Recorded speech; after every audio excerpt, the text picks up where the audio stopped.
Hi guys, welcome back to my channel and welcome back to the first Ask Abdela of 2023. I'm excited to answer the questions you have for me. I hope your year is going amazing so far, and without further delay, let's jump into the questions.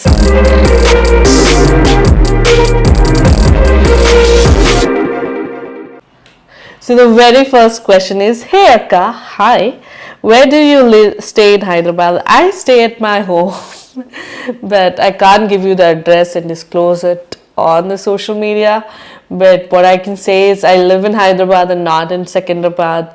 I live on the Hyderabad of the side, close to Cyberabad. That's the max I can tell you. Okay. Moving on to the next question. Why don't you and Ebsen Anna conduct a youth meeting, Akka? Because God has not told us or given us that vision yet. When God gives us that calling or vision of doing something like that, we surely will do. Next question is, hi Abdela, hope you're doing good. My job is really stressing me. How can I get through that phase? I feel like if you hate the place and if you are uncomfortable on a daily basis, once in a while is okay, but then if you are very demotivated to go to work every single day, and every single day after coming back home you're just sad and ranting about it, I think it's time to like quit the job and look for something new, because God surely doesn't want something for you where you're striving and where you're not happy. So yeah, I would just suggest that in this phase you don't have to stay there.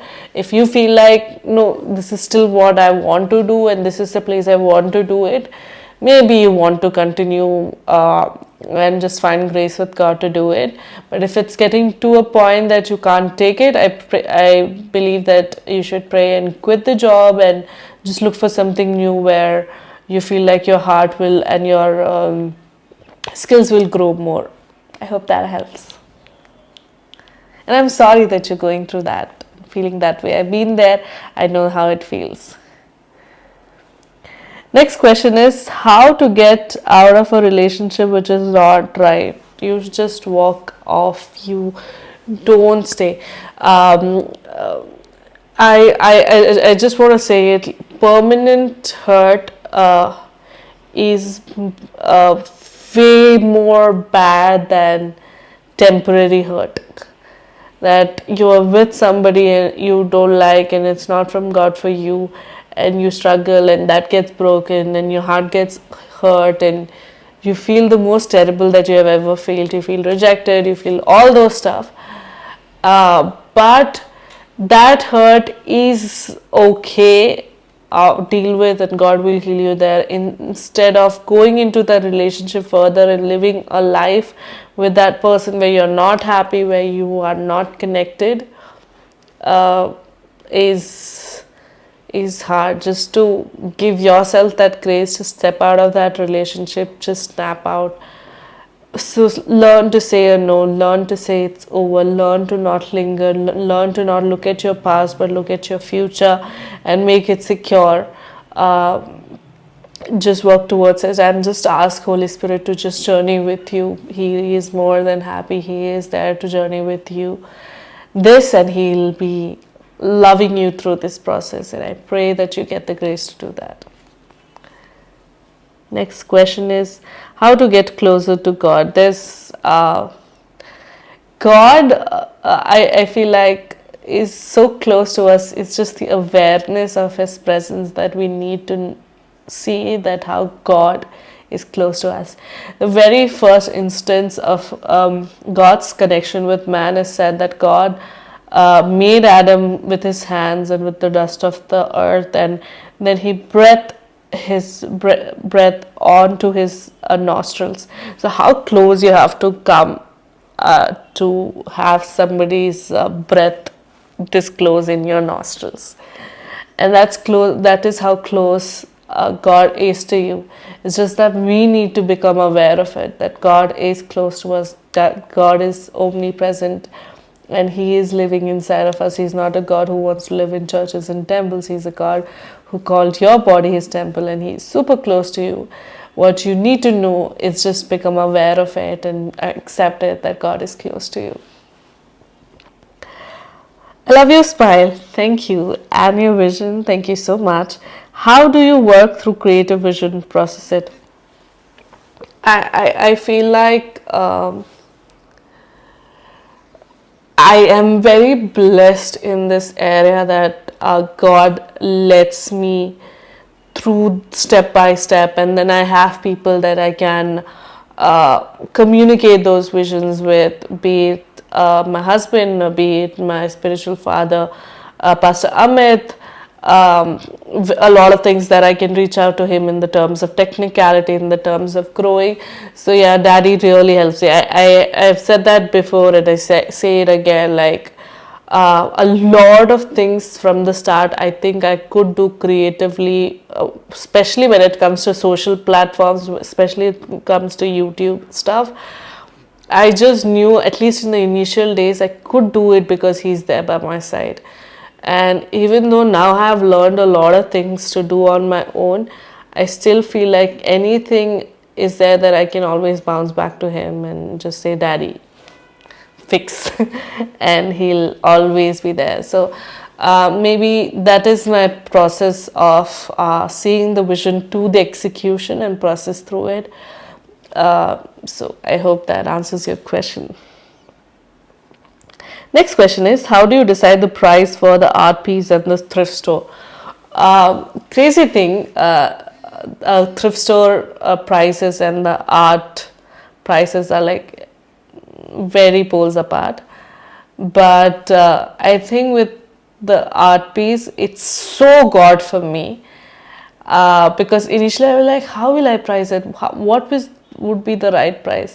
But growing now, like from the very first painting that I painted and intended to be it on Art by Abdela, from the time sometimes even before I make the painting, even before I rip the paper from the canvas, I just knew that whatever painting I'm gonna make on this canvas will cost this much, and God will give me that price. So with Art by Abdela, it's just Jesus telling me the price, and I'm like, okay, if you think so, let's put that. With the thrift store, of course, it's me. I keep it to bare minimum. There are things that I just give it almost for free because I'm just taking the shipping charges. Like the price is just the shipping charges that I have to pay. So for every shipping I have to pay 120 rupees, and I never take that money from the customer because I always want to give free shipping.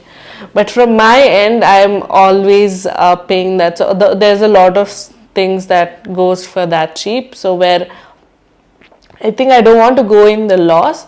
But when things are like brand new and never worn, I might want to charge a little more accordingly. But it's always bare minimum that I charged according to the brand, according to how much it was spent on it. Like if it is a 3,000 or a 4,000 top from a brand called Forever New or H&M or Marks and Spencer's, I would just max I can bring it down to 500, max I can bring it down to 419 because it's like brand new clothes. So the things, though it's a thrift store, are mostly like 90% of the clothes are new or only worn once. So it's pretty much like the new stuff. And then there is shipping that I have to give, packaging and the slips and the stickers, and there's like a lot of logistic. There are stuff that I have given even less than like money has went from my pocket, but I'm now intentional to not do that. At least it should be no profit, no loss. So that's how I do the thrift store. Next question. Hey, by the way, I liked the previous question. Thank you for asking that. What's the gift that Pastor Amit Kamble sent you in last month? Okay, so I put up this story on Instagram where Daddy sent me a gift, and it was a bedside caddy. That's something I wanted, and he just gifted me that. A bedside caddy is something. So our bedroom is not very big. It's a good sized bedroom, but we have the bed, so we don't have space to put like two bedside tables. So we didn't put that. Like if we put bedside tables, it will be super cramped. So on the sides, because we don't have the space to do that, we got a bedside caddy that slides to the bedside. That's why it's called. You can put things. You can just Amazon it, guys. But in Amazon, a lot of them are like the cloth one. I got a basket one, which is made of metal. It looks white in color. So yeah, that's what he gifted me because I wanted it. Next question. I'm coming to Hyderabad this month. What is your home? Where? What is your home? Where is your home? Sis, I want to meet you and your paintings. I don't know if when you're coming here. Maybe just leave me a text. I don't know if I can rightly invite you at my home, but I'll just check. But I would like to meet you and see if that is a possibility. But just DM me and let me know when are you coming and where are you, because you never know if you're coming and I'm somewhere busy or traveling, things like that. Okay, next question. What do you usually cook on a daily basis and your favorite dish? I don't cook daily. Let's be honest, like even if I cook, I make something that would last. Like me and Ebison both, if we cook something, initially Ebison used to like cook very less that we can eat right then and it's over. Then I tell you, okay, why to, like if we are using the gas, if we are using everything and we are using our energy to, like, let's make it, instead of 1 glass of rice, let's make it 2 glass of rice, so it'll last us at least 2 days.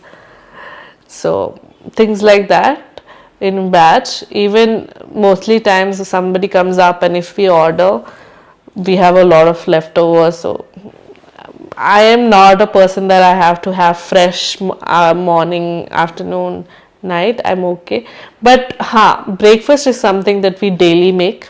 That is one meal that we daily make. We don't have anything left over, usually don't. We have that is. And what is my favorite dish? I don't think I do have a dish, but if I have to say any kind of cuisine that is my favorite, I'm a big Indian food fan. Any kind of Indian food would make me happy, in place of Chinese or Italian or Mediterranean or any of other things. So next question is lessons learned from first year of marriage. There are a lot of lessons. I guess we're gonna be completing 2 years of marriage this year. I don't know where the 2 years have gone by, but things that I've learned in the first year of marriage for sure is giving time. Giving time to yourself and also to each other, and also to understand that time will make it work out, that you will get accustomed to living with one other person in your room or in your house, because initial days that was the thing, and then you like start growing together from so I always see it like that, from being a husband or being a spouse. In that 1 year of journey, from that you turn into a family. If I don't know if you're understanding what I'm saying or not, but it's like the first year of marriage or initial months of marriage, you're each other's husband and wife or spouse. But as you cross that 1 year, you just realize that you are a family, and that bond is very strong, and that shows that you're a home together, you're a family together, you are a clan together. So yeah, there is a difference that comes in the growing of the 1 year.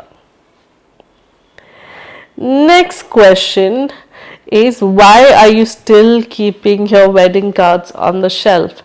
I think it's from my living room, some picture they might have seen. It's not the wedding cards, it's the cards that we used on the aisle. That was the decor, and we just had the Corinthians 1:13 written over, of the love is patient, love is kind, and we just kept it on the top shelf of our living room. So whenever we just sit here and we can just look at it, it's like opposite side right now. And just remember, that's a good thing for us to do. So the next question is, share one experience that you remember someone saw Jesus in you. So it's a beautiful question. I think there was a time this has happened multiple time, but this specific time, because the other person got very emotional, is when I hugged someone after prayer or something, and they said, I felt like Jesus hugged me. There's so much healing in your hug. And they were receiving it so strongly, and that was the moment that I was like, yeah, they see Jesus in me, and that's the reality of that I want from my life. And having said that, we come to the last question, which is which content or something new that you're coming up with in 2023? Guess what? I am coming with something brand new in 2023. It's gonna be in Feb. It's not Tales to Destiny, but you can follow Tales to Destiny on Instagram to know about it. And it's something exciting, and I don't want you to miss it. So make sure that you're following. By the end of Jan, I think I should start promoting, or just at least start giving hints here and there about it. But I'm excited for it, and I'm excited for you to be a part of it. So make sure you're following Tales to Destiny on Instagram to know what this new thing is. Having said that, we're done with the questions, and I had an amazing time answering all your questions. And thank you for taking our time to watch this video. I hope it helped in some way or the other. I'm excited to answer next set of your questions. Please leave if you have any questions for me in the comments below with the hashtag AskAbdela, and I'll make sure I answer that in my next session. Till then, take care. God bless you. I love you. Mwah.